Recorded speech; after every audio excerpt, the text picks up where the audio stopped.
Hola, buen día compañeros. Nuestro equipo va a presentar el tema de fibrosis quística y está conformado por Itza Paola, Brenda Berenice y su servidora María del Carmen. Empezamos por definir la fibrosis quística como una enfermedad de herencia autosómica recesiva que la causa la alteración de un gen que se encuentra en el brazo largo del cromosoma 7. Más adelante hablaremos sobre estos genes específicos.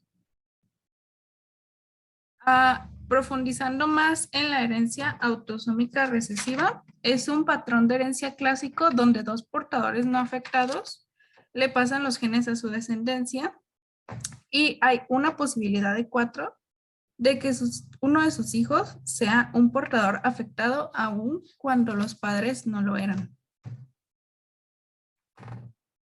La fibrosis quística produce una alteración en el transporte de cloro, sodio y bicarbonato y ocasiona la producción de secreciones espesas y viscosas en los pulmones, el páncreas, el hígado, los intestinos y el aparato reproductor y lleva un aumento del contenido de sal en las secreciones de las glándulas sudoríparas.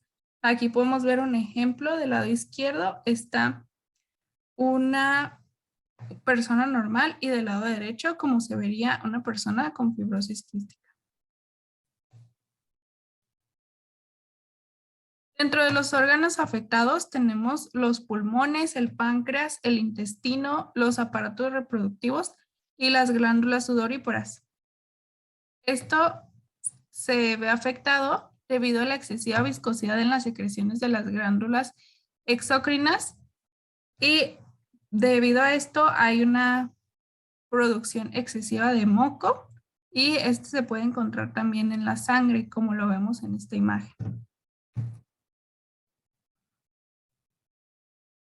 En cuanto a la incidencia, en México cada año se presentan 350 nuevos casos de fibrosis quísticas, esto de acuerdo a la Secretaría de Salud. Y esto se puede lograr gracias al tamiz neonatal que detecta la enfermedad debido a que es gratis la prueba que se realiza aquí en México, siendo este el único país el que la promociona de esta manera.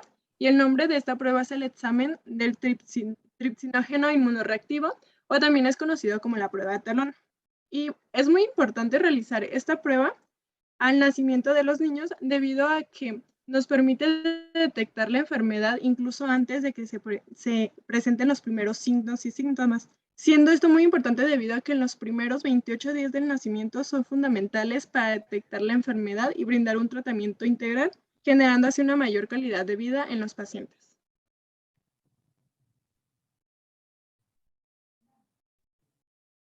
En cuanto a los signos y síntomas, la edad en la que comiencen a aparecer varía de acuerdo al paciente, al tipo de mutación que presente y a la insuficiencia que puede llegar a tener de acuerdo en los órganos.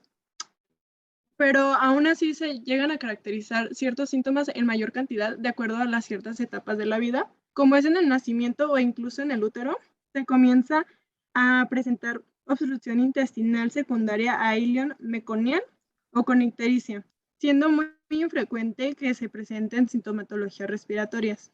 En la lactancia, de la etapa de la lactancia a la etapa preescolar, comienzan a aparecer las manifestaciones respiratorias, comenzando en forma de tos seca, acompañándose a veces de dificultad para respirar y sibilancias, que esto es un sonido chillón o silbante al respirar. Y además de esto, los signos y síntomas que se presentan podrían parecer procesos broncopulmonares agudos, pero se van a caracterizar en que estos no van a ser aliviados por completo y van a convertirse más persistentes o recurrentes debido a que no se tratan de una de estas enfermedades en particular. En la etapa escolar y en la adolescencia se comienza a presentar tos blanda, que esta es una tos con expulsión de flemas, así como tos emetizante, que esta va a ser acompañada de vómitos, y algunos episodios de broncoespasmos que se caracteriza por tener tos bronquial y una dificultad para respirar en ese momento. Y con el paso del tiempo, las manifestaciones respiratorias se van a ir complicando gradualmente y se pueden desarrollar bronquiectasias, tos productivas con esputo amarillento, verdoso y viscoso, así como neumonía, sinusitis, polipopsis nasal, que es la imagen que se muestra por aquí abajo. Y además de eso, también se puede mostrar hiperinsuflamación pulmonar y hiperactividad bronquial.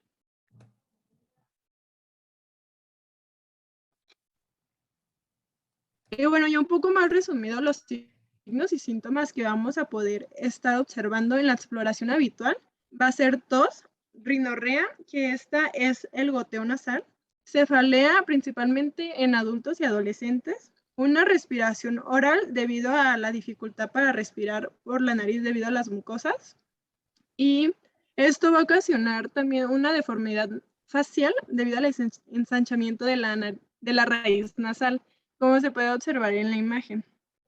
Y en algunas ocasiones, algunos pacientes pueden presentar anosmia, que esa es la incapacidad o el reducido capacidad para percibir olores y sabores de forma correcta.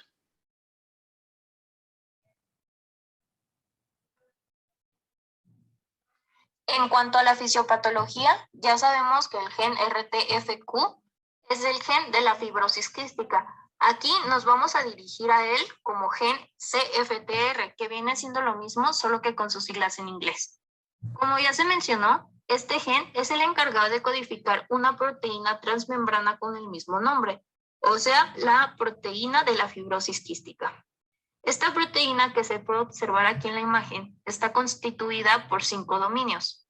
2 de ellos son los dominios transmembrana, que se van a abreviar como TMD1 y TMD2. También habrá 2 dominios de unión de nucleótidos que se van a abreviar como NBD1 y NBD2. Y por último, también se va a encontrar un dominio regulador. En la imagen también se puede observar la ubicación de la fenilalanina en la posición 508, que ese será el foco de las interacciones entre un dominio de la proteína y otro. Es decir, que ahí en esa ubicación es donde más frecuentemente ocurren las mutaciones que generan la fibrosis quística. Por otro lado, es importante mencionar que entre los 2 dominios transmembrana se forma un canal o un tipo de poro que está delimitado por 12 segmentos transmembrana que se van a conectar entre sí por medio de bucles citoplasmáticos, ya sean intracelulares o extracelulares. Y por medio de este poro se alcanza a ver cómo es que el cloruro se transporta de un extremo a otro de la membrana. Y pues en situaciones normales, esta función de esta proteína de transportar el cloruro es lo que va a permitir mantener un equilibrio entre el cloruro, la sal y el agua, siendo así que cuando hay condiciones de fibrosis quística, se ocasionan muchas disfunciones que van a afectar a diferentes órganos que ya se mencionaron previamente.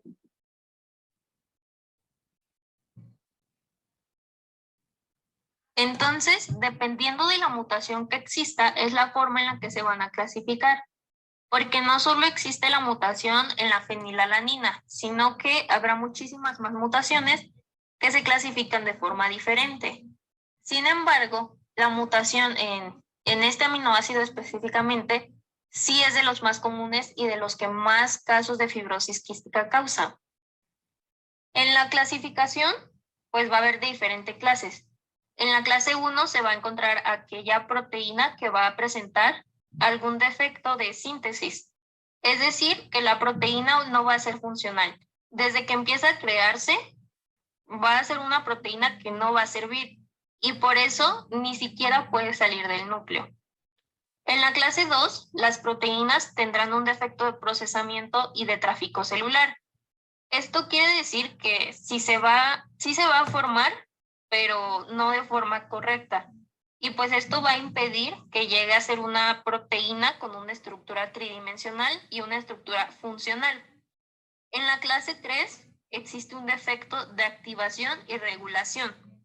Esta proteína sí se va a crear, se va a plegar de forma correcta e incluso va a llegar a la membrana, pero una vez que esté ahí, no podrá activarse para que pueda cumplir sus funciones de forma normal.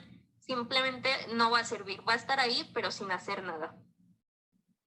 Y en la clase 4 hay un defecto de conductancia, o sea, que la proteína también se va a formar y se va a plegar y va a llegar a la membrana de forma correcta. Pero una vez que está ahí, va a funcionar de forma incorrecta. O sea, va a mandar a hacer algunas funciones que no le corresponden o las van a hacer de forma alterada. Estas 4 clasificaciones son como las más graves y las que causan la enfermedad. La clasificación 5 y 6 son ya más atenuantes y que causan, por ejemplo, una reducción en la cantidad de la proteína o una renovación acelerada de la misma.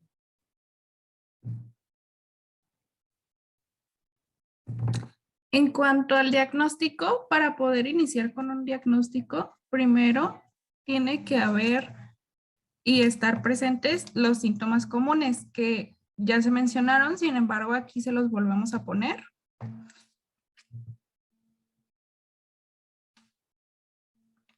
Además, debe de haber presencia de uno o más criterios clínicos que son los siguientes: características fenotípicas, las cuales incluyen enfermedad respiratoria, enfermedad digestiva compatible con la enfermedad y ausencia bilateral de conductos deferentes, además de la historia de fibrosis quística y el cribado neonatal positivo, que es la elevación de la tripsinemia inmunorreactiva. Y también debe de haber una o más pruebas diagnósticas que evidencien disfunción de la proteína reguladora de la conductancia transmembrana, los cuales son la concentración de cloro en el sudor mayor a 60 milimoles por litro en 2 ocasiones, la detección de 2 mutaciones de fibrosis quística o la alteración de la diferencia del potencial nasal.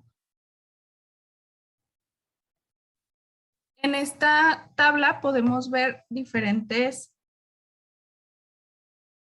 diagnósticos de acuerdo con el grupo de edad, considerando los mayores y menores síntomas frecuentes para poder diagnosticar la enfermedad. Y incluso aquí tenemos un algoritmo que se utiliza en el IMSS del procedimiento que se tiene que seguir para dar un diagnóstico de fibrosis quística. Ahora, las tablas de referencia que se utilizan, existen varias de tablas o sistemas de puntuación que miden de forma general el estado físico del paciente, aunque ninguna lo hace de manera satisfactoria. Sin embargo, las tablas de referencia de Schwarman, Kulsinski, modificadas por Doerschuk, pueden tener una aplicación pediátrica exitosa y son las siguientes. Se presentan en el grado en el que se encuentra el paciente, dándole una puntuación según los síntomas o actividad que tenga. Además, considera también el crecimiento y nutrición y también la radiología. Este va en los grados excelente, bueno, leve, moderado y grave. Pero aún así se recomienda utilizar las tablas de referencia de la OMS, ya que aunque puede existir un retraso en el crecimiento, este no debe ser muy notorio si la intervención se hace adecuadamente.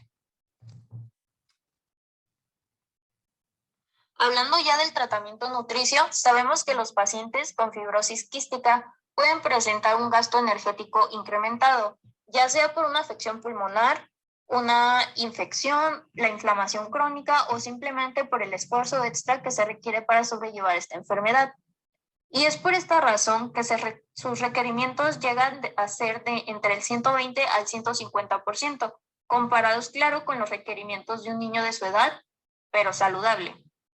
También hay que tener en cuenta que muchas veces estos pacientes pueden presentar problemas digestivos como mala absorción o la pérdida significativa de algunos nutrientes, y es por esa razón que las cantidades deben ir dirigidas a cubrir todas estas pérdidas. La distribución de macronutrientes va a ser poniendo proteínas con un porcentaje del 15 al 20%, las grasas del 35 al 50% e hidratos de carbono con un porcentaje del 45 al 48%. Estos porcentajes de energía incrementados, es decir, de 120 al 150%, son los porcentajes que se usan porque son a los que se llegó como el consenso y pues simplemente representan una opción más para estimar el gasto energético. Sin embargo, también existen unas fórmulas que nos ayudan al calcular el GER y el GET, y estas van a tomar en cuenta aspectos más específicos como la actividad física. Pero en diversas ocasiones estas fórmulas sobreestiman o subestiman el gasto energético, por lo que se usan mucho los porcentajes ya establecidos.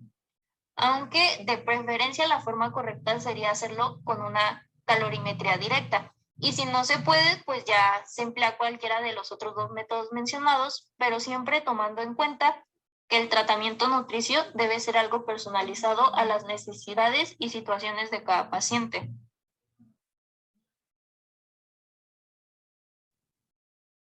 En el caso de los bebés recién nacidos, si bien es cierto que su alimentación puede llevarse a cabo por medio de la lactancia materna, si es que esta es bien tolerada, en los niños con fibrosis quística muchas veces las proteínas, el sodio y el cloruro que está en la leche materna va a ser insuficiente, por lo que lo mejor será utilizar un suplemento. Comúnmente se utilizan suplementos hidrolizados de proteínas que pueden enriquecerse con dextrina maltosa, harina sin gluten o incluso con aceite de maíz o de girasol.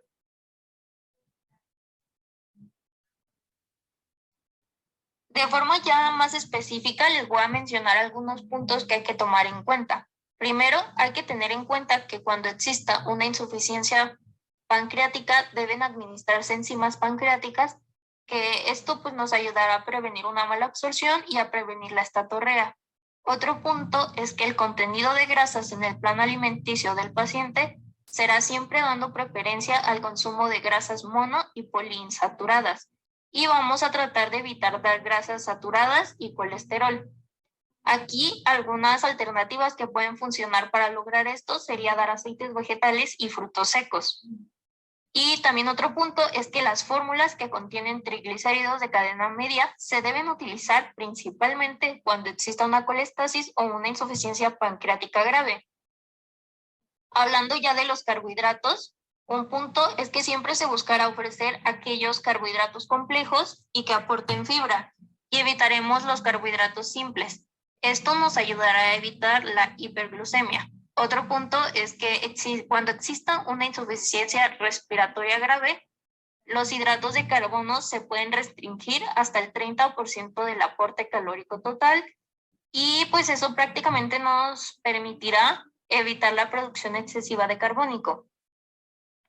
Y finalmente, pues nunca está de más decir que en los pacientes que presenten diabetes se debe tener mayor cuidado o especial atención en las cantidades de hidratos de carbono, y siempre yendo de la mano con sus dosis de insulina o yendo de la mano en la forma en la que controlen su glucemia.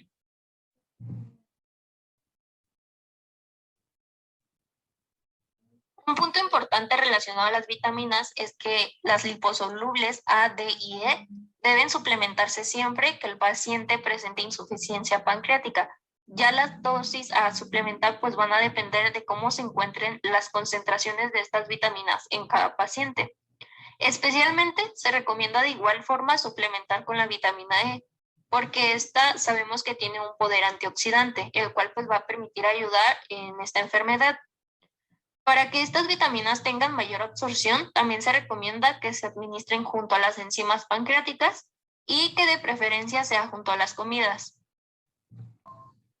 En cuanto a los minerales y electrolitos, el cloruro es uno que debe suplementarse siempre que se haga ejercicio intenso, que el paciente tenga presencia de fiebre o sudoración excesiva. Esto va a ser muy común que suceda en lactantes debido a lo que ya les mencioné, de que en la leche materna las concentraciones de va a ser en menor proporción. Otro punto sería que cuando el paciente esté en tratamiento con aminoglucósidos, debe suplementarse con magnesio, y siempre hay que tener en cuenta que es importante llevar un monitoreo y una evaluación de las concentraciones de zinc, hemoglobina, hierro, ferritina y transferrina, y cuando sea necesario, pues suplementarse.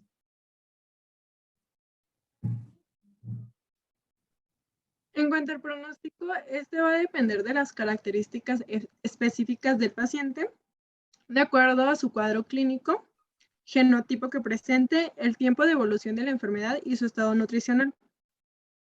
Siendo muy importante que el diagnóstico haya sido oportuno y tenga un tratamiento adecuado, debido a que esto no solamente afecta la calidad de vida, sino que puede conducir a una muerte en una edad temprana. Actualmente, llevando a cabo un tratamiento adecuado y la prevención de las complicaciones, la esperanza de vida promedio es de 35 años en los países desarrollados y en México y Latinoamérica llegan a ser de hasta 17 años como promedio. Y aunque esto parezca poco, en 1990 se alcanzaba la esperanza de vida de promedio de 9 años de edad, por lo que esto ha sido una mejora en la calidad del servicio aquí en México. Las complicaciones más frecuentes que suelen presentar estos pacientes son el asma, el prolapso rectal en un 15%, la poliposis nasal, la enfermedad hepática relacionada con la fibrosis quística, la aspergilosis broncopulmonar alérgica, que esta es una enfermedad por obstrucción reversible en las vías respiratorias, ocasionadas por los antígenos aspergilos, la hemoptosis masiva, que esta es la expulsión de sangre por la boca debido a esta sangre viene del aparato respiratorio.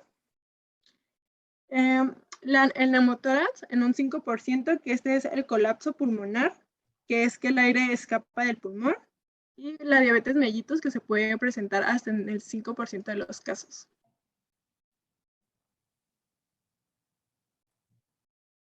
Bueno, ahora les vamos a hablar acerca de nuestro caso clínico en el cual nos tocó atender a un paciente masculino de 3 meses y 12 días de edad.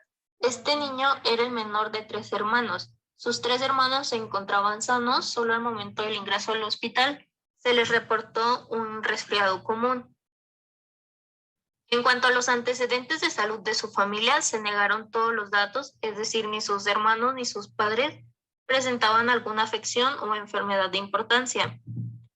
En cuanto a los antecedentes personales, pues el motivo de consulta fue que al niño se le realizó un tamiz metabólico, el cual resultó alterado. Y por esa razón se le realizó un segundo tamiz que resultó con determinación positiva para la deficiencia de glucosa 6-fosfato deshidrogenasa, además de un tamiz que resultó positivo para la fibrosis quística. En el apartado respiratorio se detectó al niño con neumonía, la cual tenía presencia de desaturación, deshidratación, fiebre y tos escasa húmeda. En los antecedentes relacionados con alimentos y nutrición, se reportó que el niño consumía leche materna desde un inicio, la cual no fue tolerada, y se le cambió a una fórmula en la cual consistía en dar al niño 90 mililitros de fórmula para prematuro cada 3 horas por vía nasogástrica. En el apartado de medidas antropométricas se registró que el bebé medía 56.5 centímetros, pesaba 3.7 kilogramos, tenía un IMC de 11.59, un pliegue cutáneo tricipital de 1.5 milímetros, su circunferencia media de brazo correspondía a 8.4 centímetros, el percentil de IMC para la edad era de 16.9, su circunferencia cefálica era de 36.8 centímetros, el percentil de talla para la edad era de 61.4, el de peso para la talla era de 5 y el percentil de peso para la edad era de 6.4. En cuanto a los porcentajes, el porcentaje de peso para la edad era del 57.8%, el de talla para la edad era el del 92%, el del peso para la talla era de 74% y por último el de IMC para la edad era de 68.5%. En su evaluación de datos bioquímicos se pudo obtener que tenía un pH de 7.53, una presión parcial de dióxido de carbono de 51, una presión arterial de oxígeno del 26 y el bicarbonato venoso en 42.6. En el apartado renal y de electrolitos se pudo registrar que su concentración de cloro era de 63 milimoles por litro, lo cual al ser mayor de 60, pues confirmaba el diagnóstico de fibrosis quística. En cuanto a su examen físico, se registraron sus signos vitales como frecuencia cardíaca en 120, frecuencia respiratoria en 24 y su temperatura en 36.2 grados centígrados, los cuales pues entraban en los rangos normales.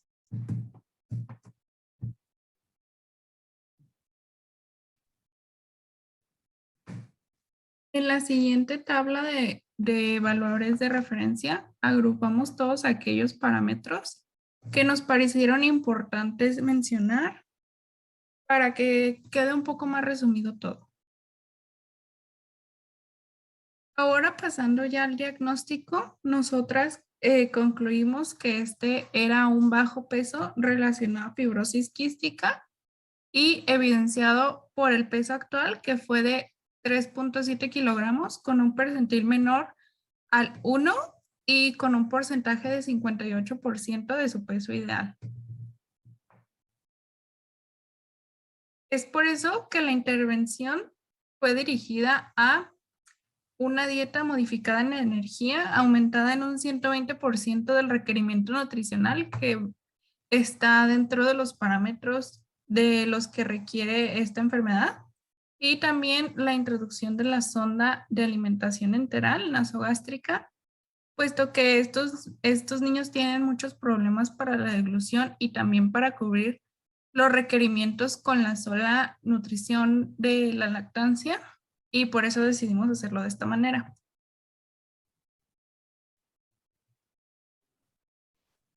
En cuanto a la indicación de la alimentación, se hizo el requerimiento de acuerdo al cálculo dietosintético teórico, en el que le otorgamos 518 kilocalorías, en las cuales fueron repartidas en 15% de proteínas, 45% en carbohidratos y 40% en lípidos. Ya con el dietosintético real, después de realizar la selección de los alimentos, el dietosintético real quedó con los porcentajes de 516 kilocalorías, con el porcentaje de proteína del 13%, 42.6% con carbohidratos y 44.4% en lípidos.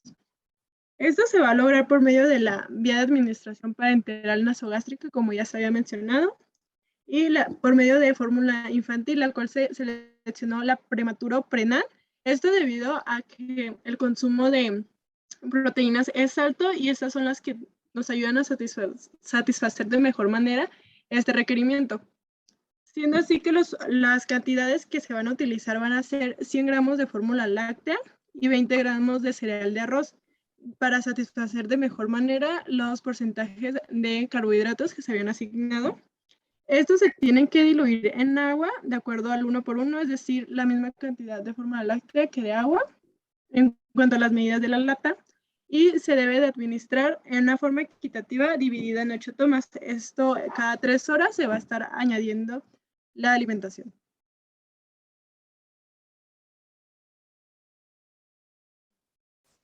En cuanto al monitoreo, nosotros consideramos que es importante estar llevando a cabo las mediciones semanalmente o ya sea por cada que se pueda tener la consulta del peso para la edad, la talla para la edad y la circunferencia cefálica para la edad. Esto debido a que el paciente tiene un retraso en el crecimiento, por lo que es importante vigilar continuamente su crecimiento para que se pueda lograr un crecimiento y desarrollo más óptimo lo más pronto posible. Además de esto, también se considera importante estar realizando estudios bioquímicos mensualmente de bicarbonato venoso, del pH, estudios del pH y electrolitos en sudor que correspondientes al cloro, debido a que estos valores estuvieron inadecuados en la revisión de la primera cita. Ahora, como resumen del caso, tenemos a un paciente niño de 2 meses de edad que ingresa al hospital con un diagnóstico de fibrosis quística al servicio de urgencias al presentar dificultad respiratoria de 12 horas de evolución posterior a que lo ingresaran, y 3 días previos al ingreso presentó los síntomas y se le recetó paracetamol. y tuvo una leve mejoría. Además, este presenta una disminución en la ingesta y dificultad respiratoria a expensas del tiraje intercostal con hipoactividad. Los parámetros bioquímicos indicaron un bicarbonato venoso deficiente con un valor de 42.6 miligramos de mercurio y los electrolitos de cloro en sudor de 63 milimoles por litro, confirmando el diagnóstico de fibrosis quística. El paciente fue derivado a interconsulta con neumonía, gastropedia, enterología, dermatología, genética y nutrición. Y más específico en nutrición, se le indicó una fórmula de prematuro predominante por vía nasogástrica con indicación de 141 kilocalorías por kilogramo de peso por día. Y bueno, esto sería todo.